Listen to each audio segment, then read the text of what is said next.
Yes, my YouTube family, One King TV back with another video in the series of Dancehall most notorious Badman DJs, or DJs with a Badman in a real life.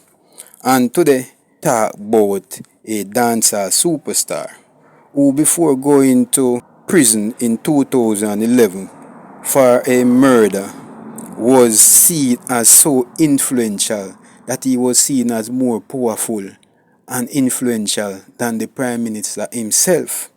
Yes, man, he was seen as a threat to the powers that be. He was seen as even a threat to the moral fiber of the society. He talk about none other than the man himself, Vybz Kartel, aka the teacher, aka Gaza boss, aka Real boss. You see how much name him have? And you can know the character of a man, When a man have so much name, you know, say, a normal man, Official facts about Vybz Kartel. Kartel was born at Deja, Azim, Palmer on January the 7th, 1976.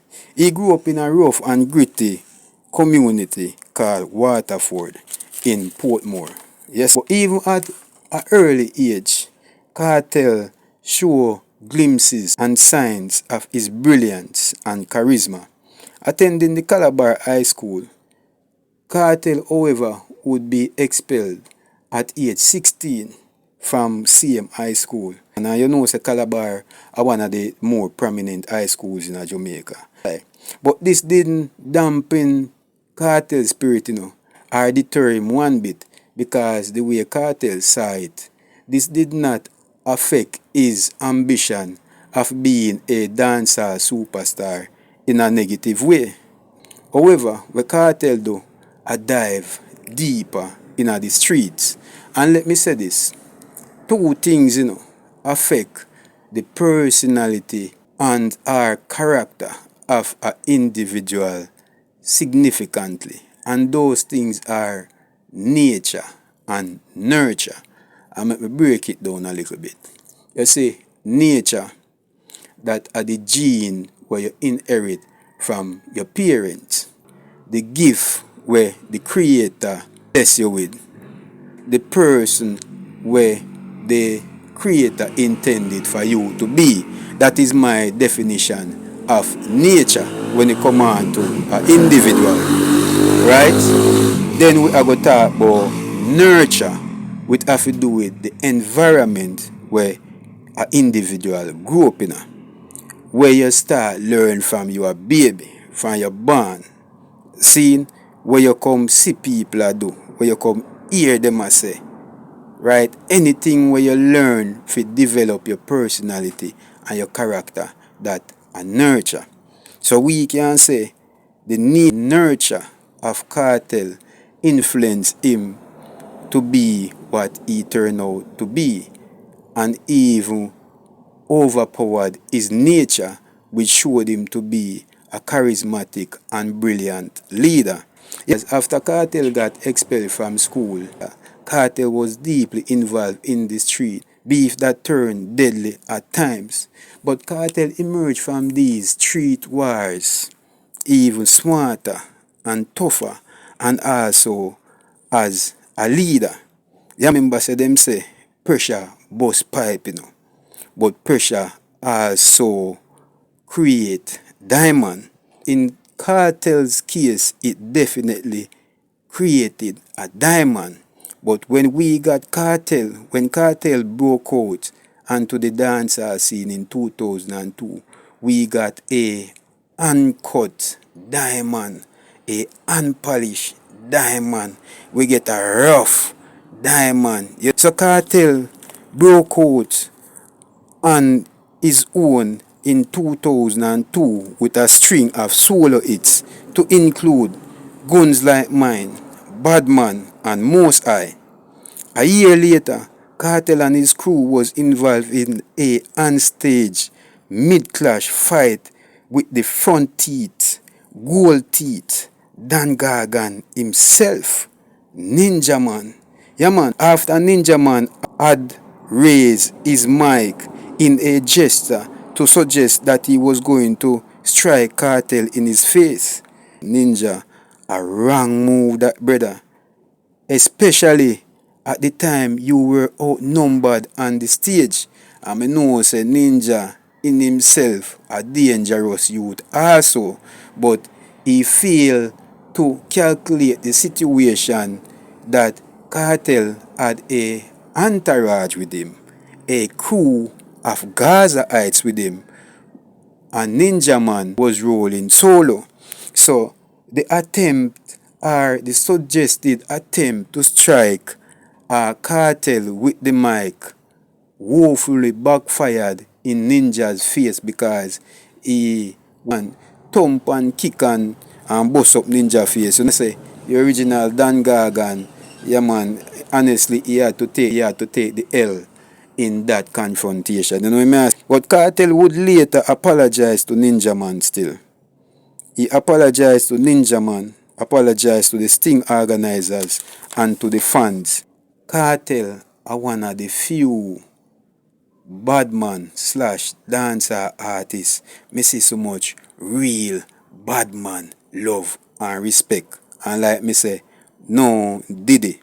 The man was full of charisma. The man was a natural leader. So it did the Gaza Empire, the Portmore Empire, the world boss. And you notice as the man get bigger, him name them change fit him position. So even with Kartel increase in popularity, he was still deeply in the streets and he brought his street persona to the dancehall environment. Yeah. Another feud that Kartel was involved in is with Agent Sasco in late 2004, early 2005. Kartel somehow got in a lyrical feud with Agent Sasco. And of course, Spragga Benz would later emerge himself in said lyrical confrontation. Yamaha Spragga Benz viewed Kartel's attack on Agent Sasco as a betrayal because they were friends. So it looked like Kartel a try this Agent Sasco with Spragga saw as like a betrayal and saw Kartel as a disloyal individual. After brief back and forth lyrically between Vybz Kartel and Spragga Benz, Mad Cabra, who was a friend of both artists and know the reputation of both individuals and the respect and connection that both superstars had in the streets, made a plea for both artists to desist from the lyrical confrontation was becoming more disrespectful and had the potential to get violent based on the individuals and the connections that they had in the streets.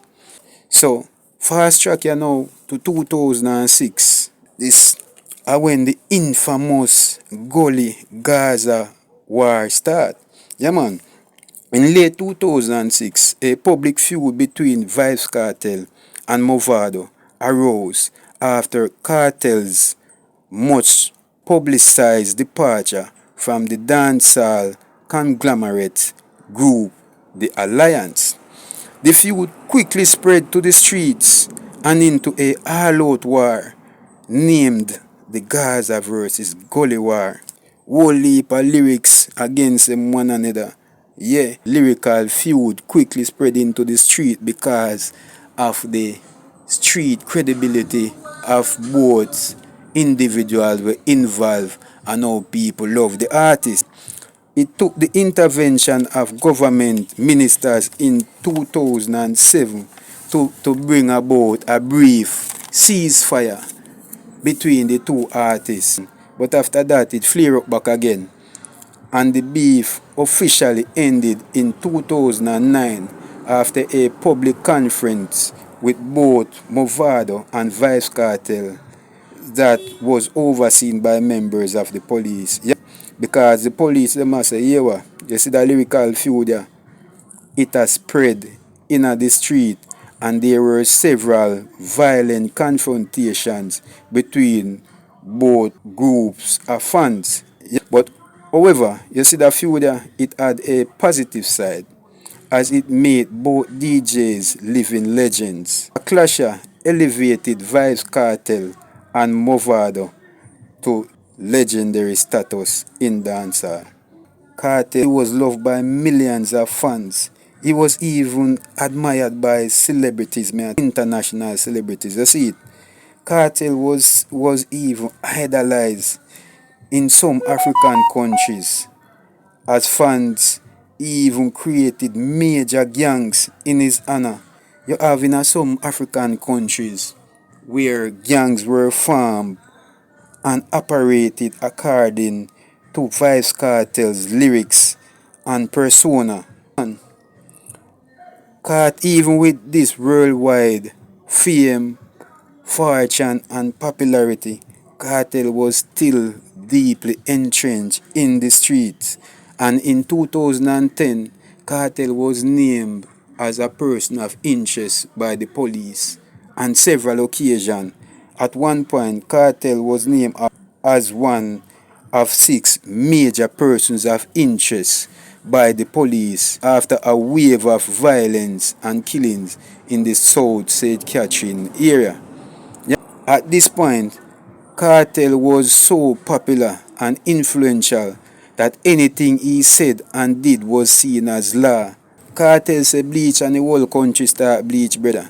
Kartel say clocks and every clock sell off.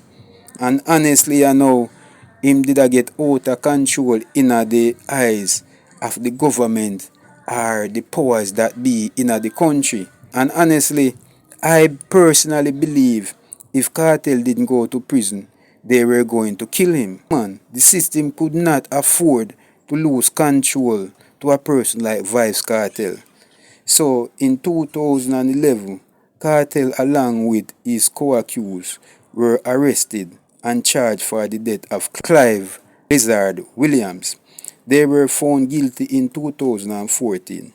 Kartel and his co-accused spent a total of 13 years in lockup before he was released in 2024 after the judges had decided that Kartel and his co-accused should not face a retrial as the UK judges had overturned his conviction. Kartel is now free in 2024, right? And living his best life, in my opinion. Kartel can be seen on several different platforms, encouraging the youths to desist from participate in violent acts or from joining gangs, using his influence now to be a better role model in the eyes of the powers that be, and basically taking on a more business approach, growing his wealth and being the businessman that I know he had it in him to be from the beginning. Leave a like, a subscribe, leave a comment also, and click the notification bell so when I drop other videos you can be notified. Yeah man, One King TV, I'm out.